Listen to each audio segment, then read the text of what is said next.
Welcome to the Coaching Table. I'm Thomas Thompson, leadership coach with Lead Self, Lead Others. And the Coaching Table is a weekly experience I've launched to help leaders like you have the conversations that you're not having so that we can keep your story moving forward. And today's conversation centers around the word remember. Leading yourself well means learning to remember. To look back over your life and mine it for those nuggets and those truths and those moments where God worked something in and taught us something powerful. It could be in a highlight moment of our life. It could also be in a heartbreak moment of our life. But we look back and we remember what God was saying and teaching us. And this is why this is a powerful leadership tool. Because now when you access that, you're not just leading out of something that you heard or saw or read. You're leading out of your own God-directed life. God always wants his people to remember the things that he said or done with them. When we look in the Old Testament, we see over 260 times the word remember appears. God's always trying to create memorials or triggers or festivals, anything that would help people spark that remembrance.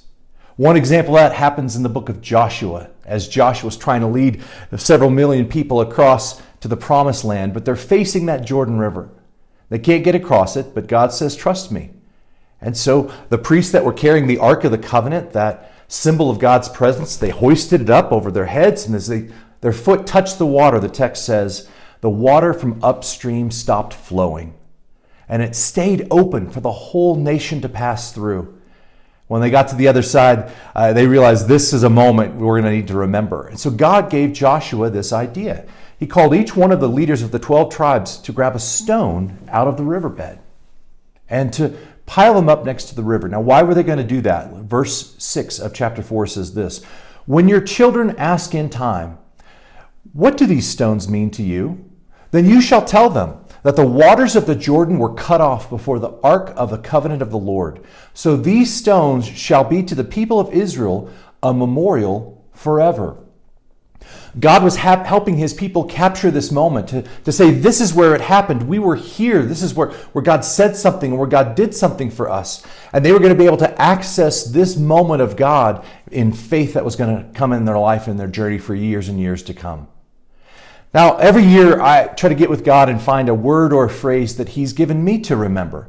Usually it's something connected to what I'm walking through or what I just walked through in the last year, something he said or did in my life, and how that was going to propel my leadership forward. For example, in 2010, God was doing some stuff in my heart about learning to expect more of myself, of him, of the people that I lead. Expect was 2010. In 2013, God was doing some things in my heart, as turning my heart towards the city of Colorado Springs and how I can seek the shalom of the city in which I live. This rock still reminds me of the lessons and the power that affect the way that I lead today. In 2016, God was teaching me some things about being sustainable in my practices and my rhythms. I still pull this out from time to time to just remind myself of the powerful lessons about sustainable leadership. In 2020, and actually this is no joke, I can't find that rock. I've lost it. It was just that kind of year. But for 2021, God's given me kind of a different leadership word. He's given me the word gentle. I feel like God is calling me to learn to be gentle with myself, to listen to his voice and how he has been gentle with me, and to recognize God's gentleness in my life and be able to give it to others. In fact, I even started to misspell the word gentle on this rock, and I got mad at myself, and then I thought, I'm going to leave it on there as a reminder that God wants me to give myself a little bit of slack.